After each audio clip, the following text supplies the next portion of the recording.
మా గురువు గారు నన్ను నీతో ఏలా పంపించినాడు రా బాబు. సొమ్ము పుచ్చుకోవలసిన ఆశ్రమనందు చెల్లింపవలసిన వాడవు నీవిచ్చడు. భార్య పుత్రులతో సుఖం ఈ ఇరువురు మధ్యన ఆ సుఖంటులాగు పడిపోటట్టు తిరుగుటదు. నా కర్మ ఏమి కాలేదనయ్యా రామరామ. నక్షత్రగా ఏమి ఏ పెప్పిలో నన్ను దుడుపునా మింగివేయింది. ఈ ఘోరారణ్యములో నన్ను నేను కనపడవేచి చాలు చాలు. నక్షత్రేశ్వర, నేనట్టి ద్రోహిని కానయ్యా, అట్టి ద్రోహిని కాను. అల్లదే కురువృక్షము, దాని నీడకు నిన్ను మెల్లగా తీసుకుని పోయేదను. కొంచెము దూరం నడు. అయ్యా, చచ్చుకోవానికి ఆ చెట్టు నడ ఎందులకు? చచ్చుకోవాడని ఇక్కడే ముందు నాకింత నీరు దారకం పోయవయ్యా. నాకు చెట్టు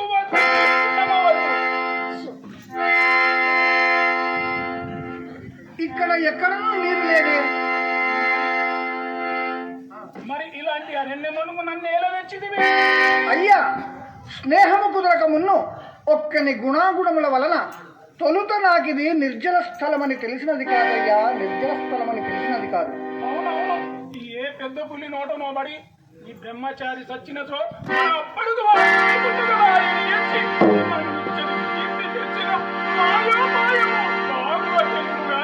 మరి అయ్యా, నిష్ఠూరపు మాటలాడకమయ్యా, నిష్ఠూరపు మాటలాడక. అవును, నిజమాడిన నిష్ఠూరమే కదా. పటోత్తమా, లేచిరమ్మా. ఇందెందైనా నేమో దొరుకునందువా ప్రయత్నించదు. అలాగైనా నా చేయి పట్టుకోండి.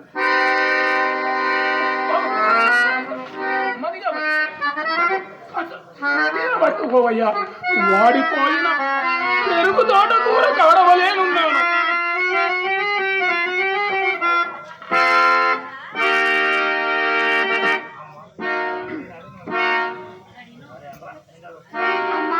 నాకు ఈనాడు మంచినీళ్ళు కాలేవుగా తల్లి, నాకు ఆయాసంగా బిడ్డ, మనకు నేడు పెట్టని దినం వచ్చినది. అక్కడ సార్వభౌముని కుమారులకు నేను అన్నోదకములు కూడా కరువయ్యగా ఇప్పుడు నేనెంత చింతింపను, ఏమని వర్తించను? శ్రేయో బంధుడ సార్వభౌమ పద విశ్లేషము ప్రాప్తించబో.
అంతదనక ఈ బ్రహ్మచారి క్షేమం భవేషు అలా స్వామి.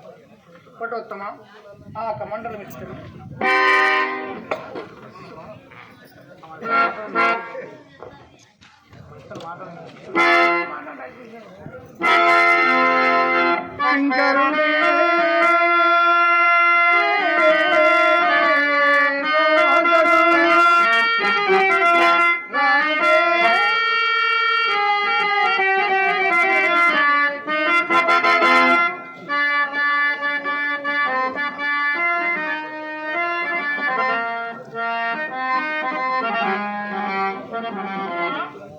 ఇంకనూ రాలేదమ్మా నీ పతి. అయ్యా, నా పతి బయలుదేరిన ఎడమేది? లేదు లేదు, నాకు చచ్చుటకు కూడా ఎడుము లేదు. నాకు ఆయాసము పుట్టినది, మాట బొత్తుగా ఈయన స్వరము పడిపోతున్నది. నేనిక నాలుక పీకుకొని చావవలసినది. నన్ను చూచి ఇంత ఏడ్చుడు కన్నా మంచపు తడగైనను మా అమ్మైనను నా దగ్గర లేకపోయినే. చంద్రమతి ఎక్కడ పడగాలి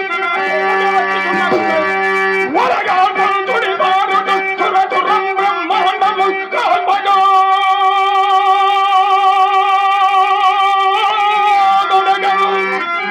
చేటల తోడ నిప్పుగనము తూపారగా పట్టుచూ తడిలేదింతయు నాల్కపై కడుపులో నందించు ముట్టించినట్లడం కడుపులో నందించు ముట్టించినట్లడం మండలు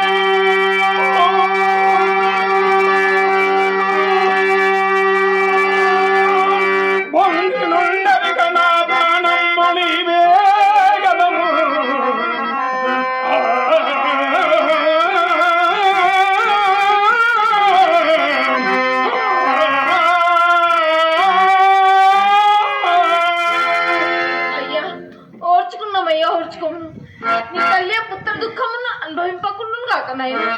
ఏమో తల్లి, నా ప్రాణానికి ఎంత కావలేను. నా కాలు కదములు కట్టి పచ్చి పుండువలేనున్నవి కదా ఈడ్చుకున్నట్టు. ఇది నా మరణ చిరణమేమో. అమ్మా, నేనెంతకు బ్రతికి ఉన్నానా తల్లి? అయ్యా, స్వయంగా మాట్లాడుతున్నావు కదయ్యా. కొంచెం అనుమానంగా ఉన్నది అమ్మా.